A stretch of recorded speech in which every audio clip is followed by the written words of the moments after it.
Theo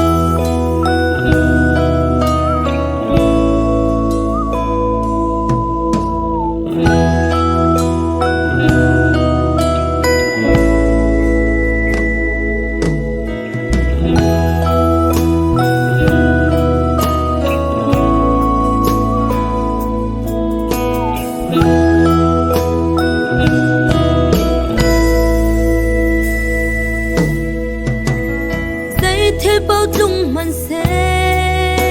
kan hanga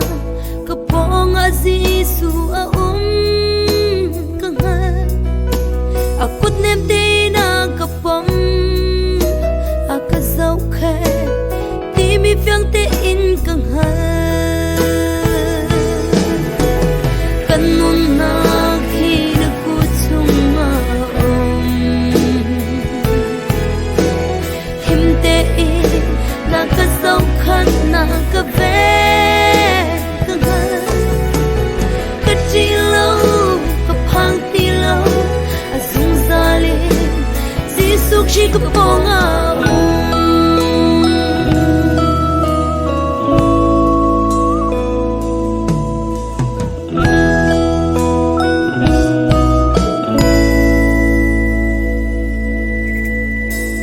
khi cha ti let lak zonga kanun na ven kanga boy pa chin phanak lung re thaina katon zonga na ko phati mi kanga kanun na khi na ku chunga him te na ka sau khan na ka ve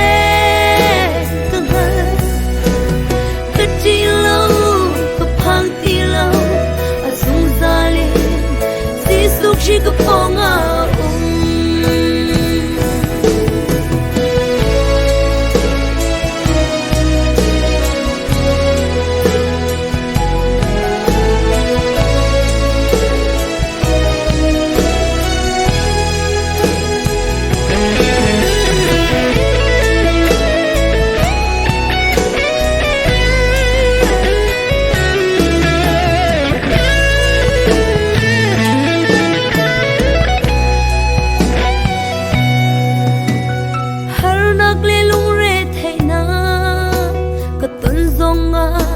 Na ka thai pi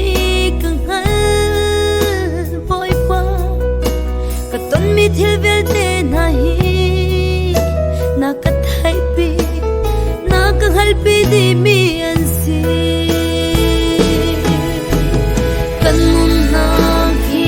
ku chunga him te na ka sau khan na ka ve